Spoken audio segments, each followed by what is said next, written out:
புல்வாமா தாக்குதல் விவகாரத்தில் பாகிஸ்தானுடன் அமைதி பேச்சுவார்த்தை கிடையாது என பிரதமர் மோடி மறைமுகமாக போர் பிரகடனம் செய்திருப்பதாக முரசொலி நாளேடு விமர்சித்துள்ளது.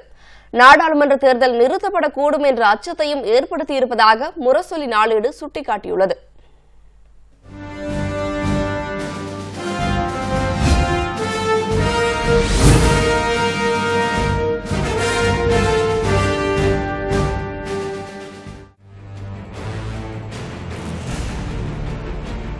நாற்பதற்கும் மேற்பட்ட CRPF வீரர்கள் பலியான புல்வாமா தாக்குதலுக்கு பின் வழக்கமான உரத்த குரலில் பேசும் பிரதமர் மோடி மேலும் ஓங்கி பேசுவதாகவும் கையை பிசைவதாகவும் முரசொலி நாளேடு தலையங்கம் சுட்டிக்காட்டியுள்ளது.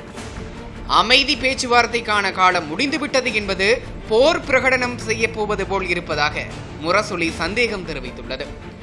குஜராத் அமைச்சர் கணபதி சிங் வாசவா என்பவர் பாகிஸ்தான் மீது உடனடியாக போர் தொடுக்க வேண்டும், அதுவரை மக்களவை தேர்தலை தள்ளி வைக்கலாம் என தெரிவித்திருப்பதை சுட்டிக்காட்டியுள்ள முரசொலி நாளேடு தலையங்கம் இதற்கு எந்த மறுப்பும் பாஜக தரப்பில் இதுவரை தெரிவிக்கப்படவில்லை என்பதையும் குறிப்பிட்டுள்ளது. மேலும் இது தொடர்பாக மேற்கு வங்க முதலமைச்சர் மம்தா பானர்ஜி எழுப்பிய கேள்விகளையும் முரசொலி தனது தலையங்கத்தில் பதிவு செய்துள்ளது. தேர்தலுக்கு முன்பாக இந்த சம்பவம் எப்படி நிகழ்ந்தது, இதற்கு முன்பாகவே பாகிஸ்தான் மீது ஏன் நடவடிக்கை எடுக்கவில்லை, தேர்தல் நேரத்தில் இப்படி ஏன் செய்கிறீர்கள் என மோடி அரசிடம் மம்தா பானர்ஜி சரமாரியாக கேள்விகள் எழுப்பியுள்ளதாக தெரிவித்துள்ள முரசொலி, மோடியும் அமித்ஷாவும் தாங்கள் மட்டுமே தேசபக்தர்கள் போல் காட்டிக்கொள்வதாக சாடியுள்ளது. அதேபோல் பேச்சுவார்த்தை இல்லை என மோடி பேசியிருப்பதற்கும் தேர்தலை தள்ளி வைத்துவிட்டு போர் பிரகடனம் செய்ய சொல்லிய பாஜக அமைச்சர் கணபதி சிங் வாசவாவுக்கும் பாஜக மறுப்போ ஆதரவோ தெரிவிக்கவில்லை என்பதையும் முரசொலி குறிப்பிட்டுள்ளது.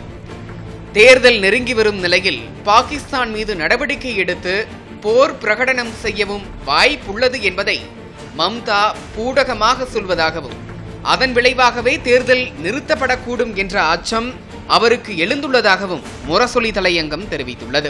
அமைதி பேச்சு இல்லை என்பதன் மூலம் போரை மறைமுகமாக பிரதமர் மோடி உணர்த்துவதாக குறிப்பிட்டுள்ள முரசொலி நாளேடு தோல்வியடையும் நிலையில் இருப்பதால் போர் பிரகடனம் செய்தால் தேர்தலிலிருந்து தப்பித்து விடலாம் என பாஜக எண்ணுவதில் வியப்பில்லை என்றும் கூறியுள்ளது.